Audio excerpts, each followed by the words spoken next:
Praise the lord, hallelujah. ದೇವರ ಪರಿಶುದ್ಧ ನಾಮಕ್ಕೆ ಸ್ತೋತ್ರ ಉಂಟಾಗಲಿ. ನನ್ನ ಪ್ರೀತಿಯುಳ್ಳ ದೇವಜನರೆಲ್ಲರಿಗೆ ಯೇಸು ಕ್ರಿಸ್ತ ನಾಮದಲ್ಲಿ ನಾನು ವಂದನೆ ಸಲ್ಲಿಸ್ತೀನಿ. ಪ್ರೀತಿಯುಳ್ಳ ದೇವಜನರೇ, ದೇವರ ವಾಕ್ಯವು ಪ್ರತಿದಿನ ಪ್ರತಿ ಕ್ಷಣ ಕೂಡ ನಮಗೆ ನಿರೀಕ್ಷೆ ಆಗಿದೆ. ಈ ಸಮಯದ ವಾಕ್ಯವನ್ನು ಧ್ಯಾನಿಸೋಣ. ಜ್ಞಾನೋಕ್ತಿಗಳು 3ನೇ ಅಧ್ಯಾಯ 11ನೇ ವಾಕ್ಯ. ಮಗನೇ, ಯೆಹೋವನ ಶಿಕ್ಷೆಯನ್ನು ತಾತ್ಸಾರ ಮಾಡಬೇಡ, ಆತನು ನಿನ್ನನ್ನು ಗದರಿಸುವುದು ಬೇಸರಗೊಳ್ಳಬೇಡ. ದೇವರ ಮಕ್ಕಳೇ, ದೇವರು ನಮಗೆ ಶಿಕ್ಷೆ ಕೊಡುವಾಗ ಅದು ಒಳ್ಳೆಯದಕ್ಕಾಗಿದೆ. ದೇವರ ಮಕ್ಕಳೇ, ದೇವರು ನಮ್ಮನ್ನು ಯಾವ ರೀತಿಯಲ್ಲಿ ನಾವು ಆತ್ಮಿಕತೆಯಲ್ಲಿ ಪ್ರಾರ್ಥನೆಯಲ್ಲಿ ಬೆಳೀತಾ ಇದೆ ಅಂತ ನಮ್ಮನ್ನು ದೇವರು ಪರೀಕ್ಷಿಸುತ್ತಾನೆ. ಆತನು ಪರೀಕ್ಷಿಸುವಾಗ ನಾವು ಪ್ರತಿಯೊಂದರಲ್ಲೂ ಎಚ್ಚರಿಕೆಯಿಂದ ಪ್ರಾರ್ಥನೆ ಒಟ್ಟಿಗೂ ಆತ್ಮಿಕತೆ ಒಟ್ಟಿಗೂ ವಾಕ್ಯದ ಒಟ್ಟಿಗೂ ನಾವು ಬೆಳೀತಾ ಇರುವಾಗ ಆತನು ನಮ್ಮನ್ನು ಹಂತವಾಗಿ ಆಶೀರ್ವದಿಸಿ ನಮ್ಮನ್ನು ಬಲಪಡಿಸಿ ಒಂದು ಸಾಕ್ಷಿಯ ಜೀವಿತವಾಗಿ ನಮ್ಮನ್ನು ಆತನು ನಿರ್ಮಿಸಿದ ಆತನಾಗಿದೆ. ದೇವರ ಮಕ್ಕಳೇ, ದೇವರು ನಮಗೆ ಕಷ್ಟ ಕೊಡುವಾಗ, ದುಃಖ ಕೊಡುವ, ಬೇಸರಗೊಳ್ಳದಂತೆ ಪ್ರಾರ್ಥನೆ ಮಾಡು.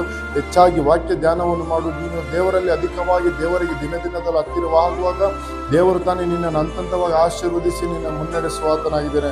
ದೇವರ ಮಕ್ಕಳ ವಾಕ್ಯ ಅವರು ಎಲ್ಲರ ಜೀವಿತದಲ್ಲಿ ಆಶೀರ್ವದಿಸಲಿ. God bless you.